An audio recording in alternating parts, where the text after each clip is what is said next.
So I just want to start off by saying I know some of the audio in this video is going to be horrendous, and I am so sorry. I have to work on getting a microphone because I had in the Bluetooth earphones, and apparently they don't pick me up as well. And I live with two people who are not always the quietest, so I put on headphones to hopefully you guys can hear me better, and that backfired epically. So I'm going to be working on getting a better microphone. That way, when I do these, you guys can hear me better. I will put in the description the little places where the audio is a little screwed up, what exactly I said and what I was doing. I hope that helps. Thank you. Good morning, guys, and welcome back to our channel. So, for today, we are going to be doing something a little different. We are going to be working with a crock pot. So if you don't know what a crock pot is, it's essentially a countertop, like an oven, but it's not like a toaster oven. It's a little different. I'm going to show you what mine is, and we're going to do a recipe that we are using a chuck tender roast for. So we're going to do a roast in our crock pot, and the version that I'm going to be showing you is basically for like a taco seasoning one, so you can use this as like a shredded beef taco mix. Or another recipe that you could do is you could do the roast with a coating of flour, some seasoning, sear that in a pan, which I'm going to be doing as well, so I'm going to show you that, and then putting it in your crock pot with some fresh veggies like onion, carrots, celery, and essentially doing a roast on your countertop instead of doing it in your oven, which doesn't heat up your entire kitchen, but also just gives you, I think, something that makes it actually a little bit softer and tender, and then not as much as maybe in the oven you might get if you want like a crust on the outside. You could do it there, but in the crock pot it's going to be softer, more of a pull apart kind of slow cooking process. So we're going to be doing one for a shredded taco today, so stay tuned. So here the audio was very bad, and I was talking about with my crock pot, this one could easily hold a multiple pound piece of meat or a chicken, maybe 6 to 7 pounds, if not more, and that when it comes to you doing a roast or meat in your crock pot is to make sure that you get the right size. So if it can only hold up to 2 pounds, get 2 pounds, so that way when you add liquid it doesn't go over. For this recipe, this is what I'm using. I'm using frozen peppers and onions. You can use fresh, you can cut them up, put them in. I am using a chuck tender roast. This one is about 3 pounds, if not a little bit more. I'm going to be using a taco seasoning that I bought. You buy at any store really. And what I'm going to be doing as well is I have a cup of flour in a bowl. I'm going to throw my seasoning mix into it, and I'm going to coat the meat and sear it. I'm going to be using a cast iron pan. If you don't have one, it's a good investment, but if you don't have one for this recipe, any good big surface pan will work depending on the size of your meat that you're doing. So when it comes to actually doing like a whole chicken in a crock pot, we wouldn't be doing this exact same process. I do like a butter spice mixture that I would put on the chicken and under the skin and roast it with that in the crock pot. Not really roast, slow cook in the crock pot. So it's a different process for a chicken. I can do one as well, show you guys what I would do with that, but for this one it's going to be like a shredded beef taco. So while I am going to be getting my flour mix ready for me to put the meat into, I already washed and dried, mostly, my cast iron. I'm going to start heating this up because cast iron holds the heat really, really well. So if you want to invest in one, it's really a great investment. It holds the heat, it really disperses it nicely. This is great to actually go in the oven as well. So if you wanted to do the roast in there, you could put the whole pan in the oven. It's definitely a great investment. Not sponsored by cast iron. but it's definitely something really good to look into. They make ones that are Dutch ovens, so you can make like a stew in it, or a soup in there and put it in the oven. You could do a bigger roast in those as well with the fresh veggies. It's great. So first things first, I have my cup of flour in. I have a deep bowl because you want to have enough room to coat the meat. So then I'm going to take my seasoning mix. What I'm going to do is, this one actually tends to be a little bit spicier. So depending on how spicy you might want it, you can put in as much as you want, but we're seasoning our flour. So when it goes on our meat, it really helps to flavor it as well, and the broth. So clean hands, and then we're just gonna mix that together, okay? Just mix it up, make sure all the seasoning goes through all the flour. You can use whatever seasoning you want. If you don't have, or you don't like the taco mix, or if you just want for this one recipe, they sell the small bags that you can pick up as well, the little pouches, so you can just use that small amount. If you want to, if you have your own seasoning mix that you prefer, you can by all means use whatever one you like. The same thing with the roast. You can do whatever seasoning mix you like. You can use just salt, pepper. If you have a specific one you like, you can use. You have some kind of other powdered mixes you can put in the flour that you can coat the meat with. So by all means, choose what seasoning you like. So the roast that I have, I always rinse my meat. I think it's better. This one happens to have, as you can see, a lot of fat. We're gonna actually leave that on because a lot of that is actually going to just kind of melt down as cooking. If you're not a huge fan of it, you think it might be too thick, you can trim it as you like. I think it just works better to kind of leave the fat on, so it just kind of melts into what you're making, and it also kind of works into the broth that you're gonna have. You can always cook it down and make like a nice thick sauce out of it.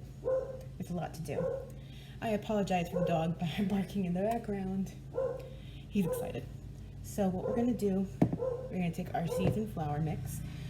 Because it's like a little damp from rinsing it off, I'm gonna use that. If you want to, you can kind of coat it in oil and do that. But I figured there's no reason to add more fat. It has plenty. So we're just gonna add it into our bowl and try not to make too much of a mess. So this is why I'm saying use a deeper bowl. And we're just gonna coat it, completely coat it. We're gonna try and cover every single side of it, top and bottom. And we're just gonna kind of slather that flour mixture on. So this is why I'm saying it's so important to season it, because this is gonna go onto the meat. We're going to sear this. So this is meat that I actually bought yesterday. If you happen to have it frozen, you could do it with it solidly frozen. It might be a lot more difficult to manage trying to flip that, because you're not going to be able to get anything in there to help grab it and flip it. So what you could do is take it out the day before, leave it on the counter. Overnight, put it in the fridge, and then the next day, start early enough, depending on whatever time. Maybe you're going to work early, or you're not sure what to make for dinner, so you think about it early in the morning and say, I'm going to make a roast. Either way, you can make this as early as you want, because we're going to leave this to cook for hours. So we're going to make sure every little crevice gets the seasoned flour on it. This can be a little tedious, but you just got to cover it as much as you can. So now, that side down, we're going to place that in our pan that's been heating up. So you should hear a little bit of a sizzle. I have to put on my vent fan, and we're going to lower that down drastically. I think that's too hot. So we have that going at the moment. So right now, our meat's in the skillet. I threw in a little bit of oil. I put it in dry. It might get a little stuck. So I was able to lift it and threw in a little bit of oil. You can hear that sizzling going. I have it on a low heat right now, and we're just going to do that. Now, cast iron handles will get very, very hot, so keep a towel, keep an apron, something nearby that you can grab this with and move it with, okay? So just be very careful. Everything of a cast iron gets hot. This one happens to have a handle in the front and the back, so just be careful when using cast iron. It's very, very hot. It retains the heat really, really well. So I have it on a low heat right now. I'm just going to sear that bottom with all that fat on there. We're going to get a nice slight crusting going on that. And then when we're done with that, we're going to add it. So we're going to start working on what's going into our crock pot. So here we have our crock pot right now. It is off. Now, certain ones will have a low, high, and a warm. So you could actually keep it inside of the whole container, this part, and actually keep it warm. Maybe you're not ready to serve dinner just yet.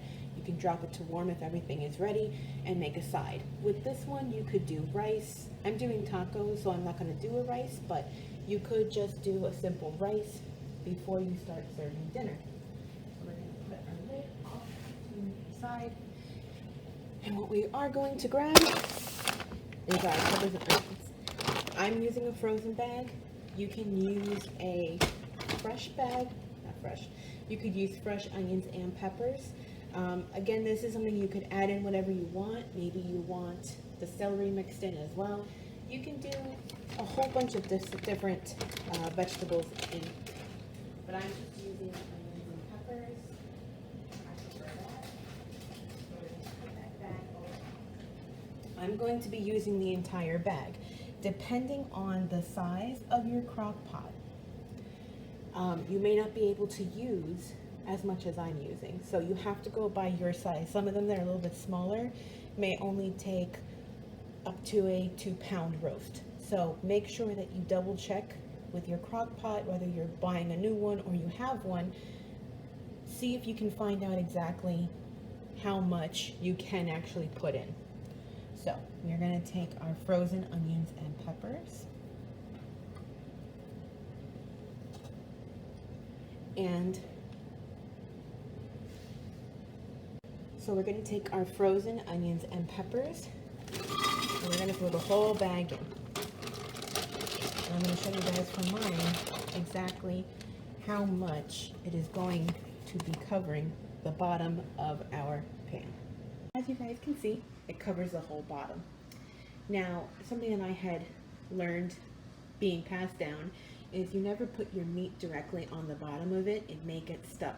So, putting down a layer of some fresh vegetables first or frozen veggies first is a good idea. The same thing when you do like a roaster or something like that. You put something else down on the bottom this way the meat doesn't burn and get stuck to the bottom of the pan.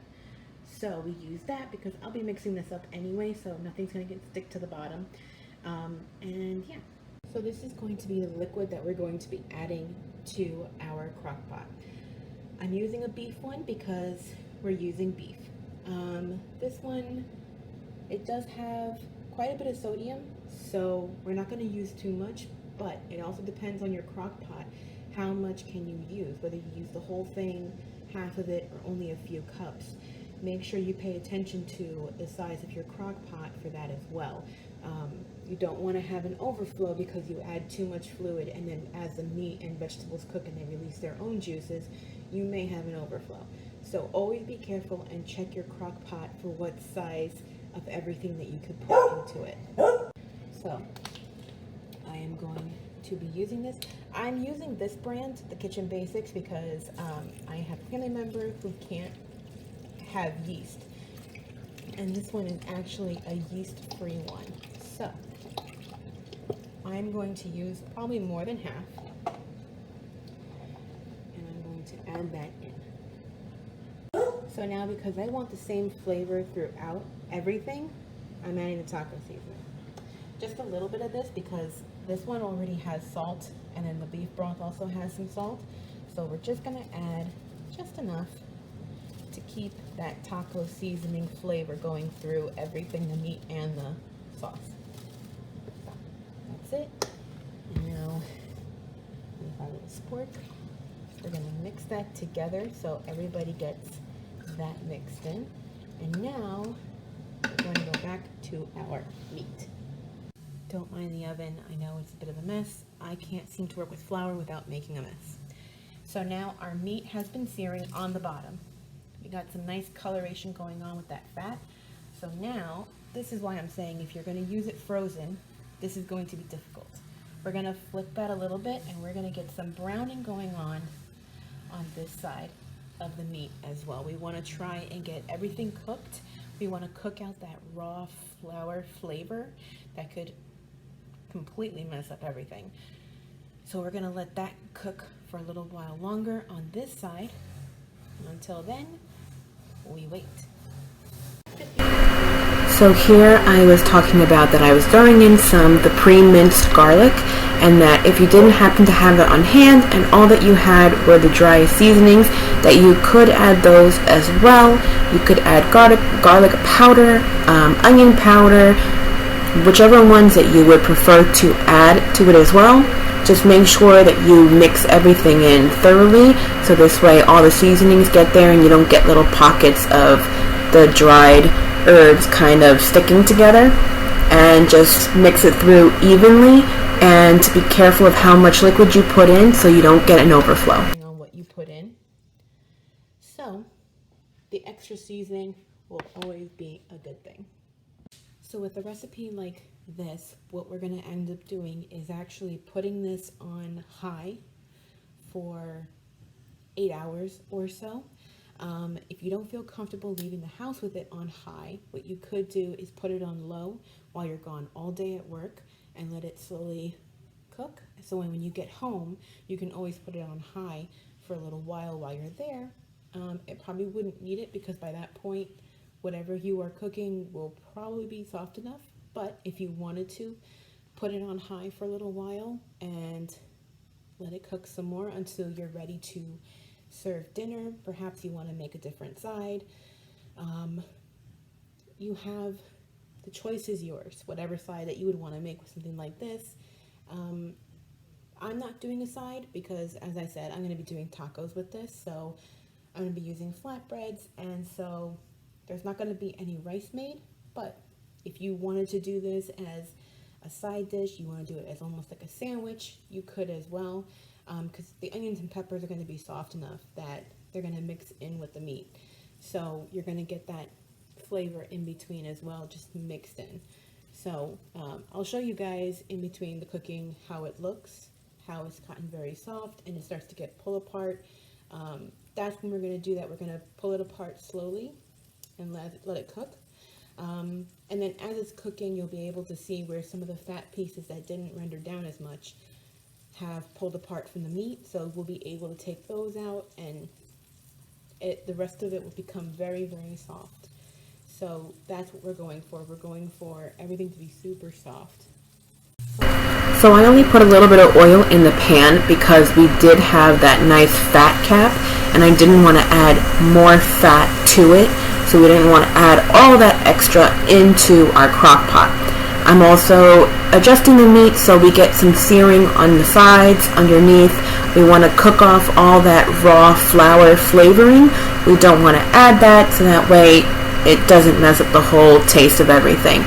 So I'm just searing all the sides with the flour so we don't get raw flour taste. We're ready to add it. So here I am getting ready to add the roast to the crock pot. I put down a heating pad to make sure that we don't, discolor the countertop, and talking about how with cast iron it can be very heavy duty, and depending on what size of meat that you are using, it will make the pot very heavy. So you should use 2 hands if you can, and make sure that the handles are going to get hot because cast iron really holds the heat, and you want to be careful with that. So using a towel or an oven mitt, you would hold the pan and shift it. And I'm using my 2 sporks again, and due to the fat cap on this one, it was a little harder to grab, so just being careful going around it and putting it inside of the meat instead of just through the top, having to adjust it to make sure that our dog did not have a fun night of eating this, and putting it in gently, even though nothing is hot, it would have made a mess. So we want to put that in nicely, whether or not you put it fat side down. Either way was fine, because eventually I was going to flip it anyway. But if you are not home for that, you could put it fat side down. This is about a 3-pound one. I've seared it a little bit, and now it's inside of the broth, the peppers and onions and the seasoning. And I did the garlic as well in there, and now what I'm going to do is cover it, and we're going to put it on high. It will also say when using cast iron, be careful on different types of stoves. If you have an electric stove like I have that has almost like a what looks to be somewhat of like a glass top, it could crack it or break it, so be careful. So now we're going to take our lid, we're going to plop it on. We're going to make sure that this is far enough away from anything, sit it there, and then we are going to turn this to high, and we are going to let this sit in there and cook for several hours. And while it's cooking, if you're home, turn it. If you're not, you can always put it the fat side down to make sure that that part gets cooked the most. And as you can probably hear, my cast iron is sizzling away with some of the heat. So it'll hold on to the heat very, very well. So we're going to take that off. And so we're going to let that sit on high for quite a few hours and cook, and I will show you guys the progress. So here it's been at least 2 hours, if not more, and everything was bubbling away, and I was getting ready to flip it since I had put it fat cap side up, and here I was. I just flipped it. I used that one prong just to flip it very gently, just because all of the liquid right at this point was going to be very, very hot. So when flipping it, be careful.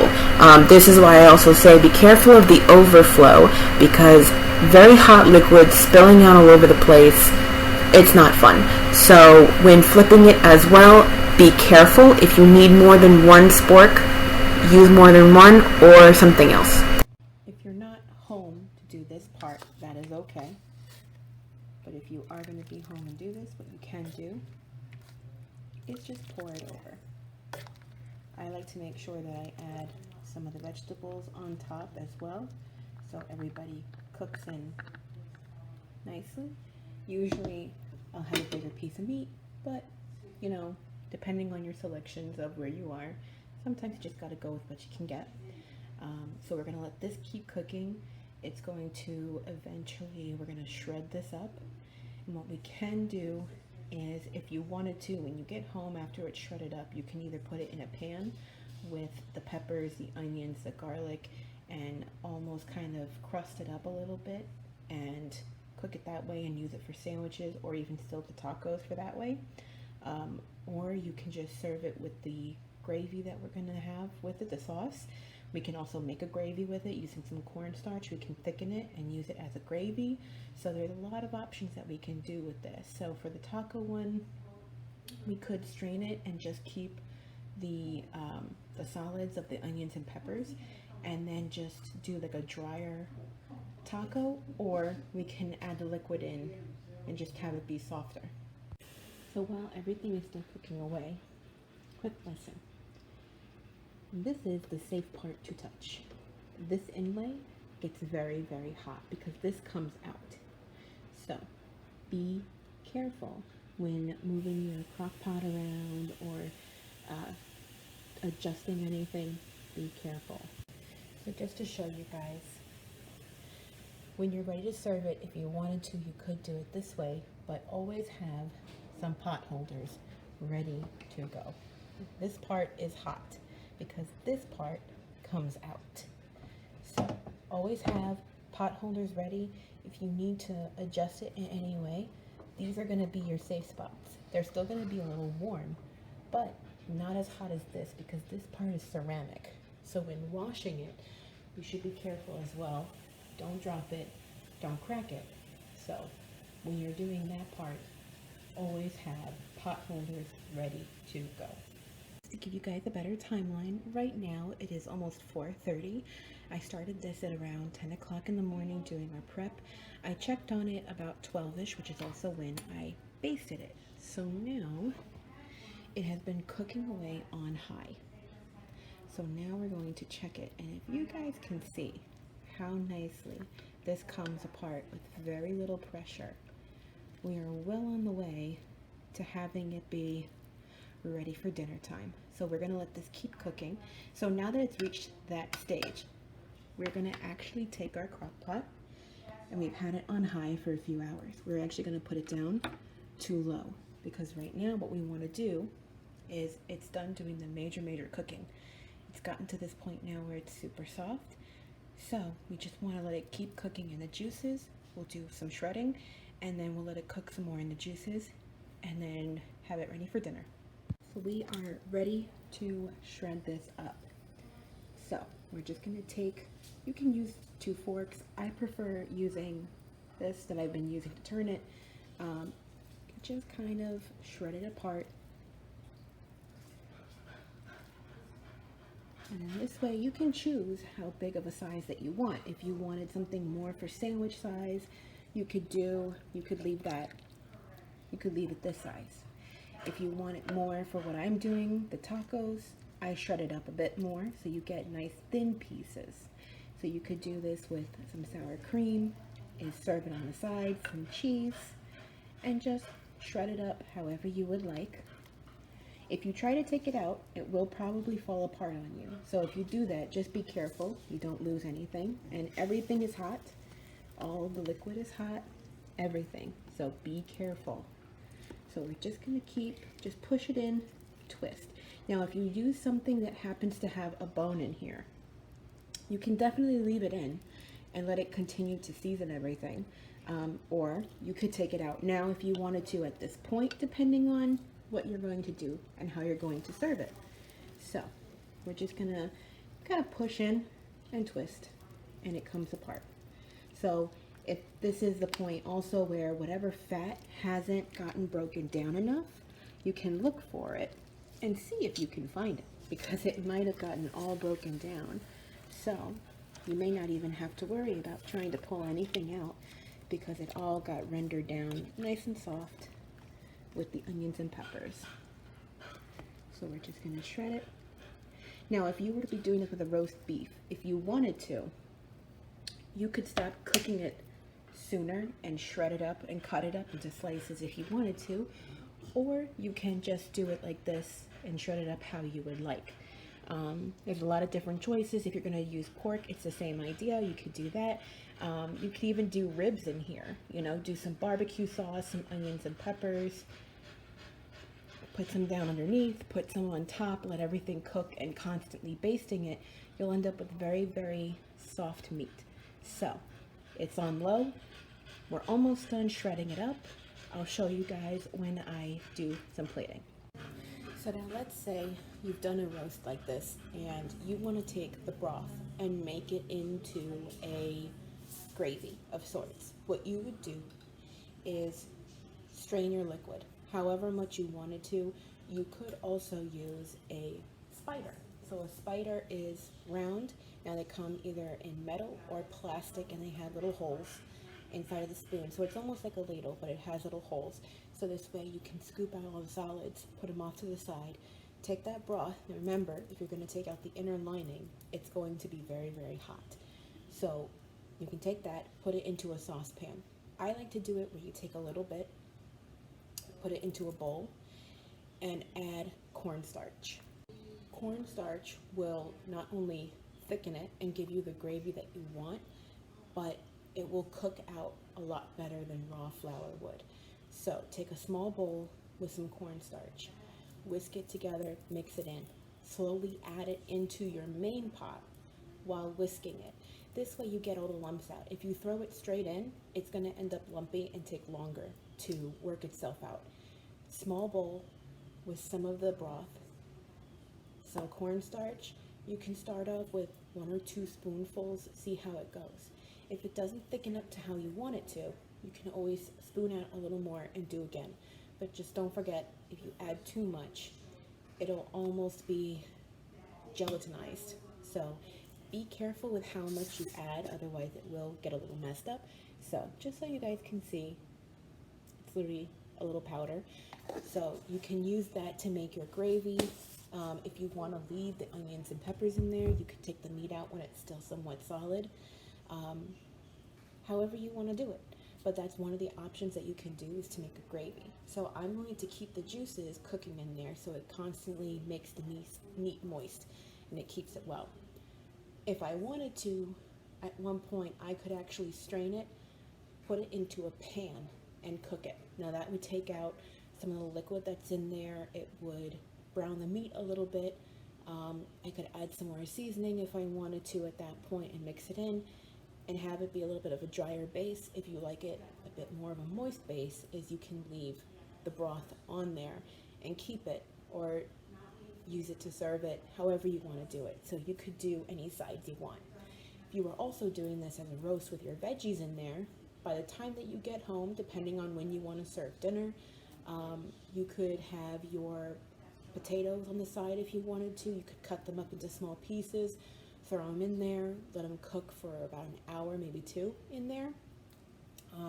You could also just kind of do mashed potatoes on the side, rice, whatever you wanted to do on the side with it. Do some veggies, things like that. So all your veggies that will be in there will be very, very soft. So if you prefer certain vegetables to be harder or not as soft, then you could actually put them in later in the cooking process so they don't cook as much if you don't like them as mushy. So I decided to take it out of the pan and I'm going to cook it.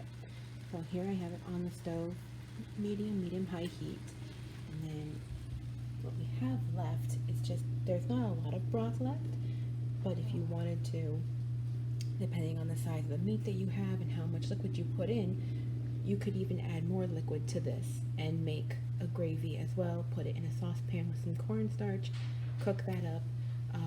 Just remember that the longer you cook it and the higher the heat, then there is a good chance that it will thicken up too much. So just be careful how much cornstarch you add and how long and how high of the heat you put it. So along with this tonight, we're going to be doing rice. So I threw some butter in there in the water and some of the taco mix. That's actually some of the fat I was able to pull out that was in there. So whatever didn't get cooked down, we worked out. And it's cooking away in a pan, so we're going to get it nice and sizzling. So here I was just mentioning that in order to make sure all the liquid cooks off and that steam doesn't create more liquid, I removed the lid and let it cook without the lid on for quite a while until it thickened. So what I actually did was, in the crock pot, I added a little bit of cornstarch because there was not a lot of broth left, and I thickened it a little bit and added it to my meat. And that's kind of like a little bit of thicker sauce. So now it's going to sit, and as you can see by some of the brownness that's happening, it is caramelizing and cooking up very nicely.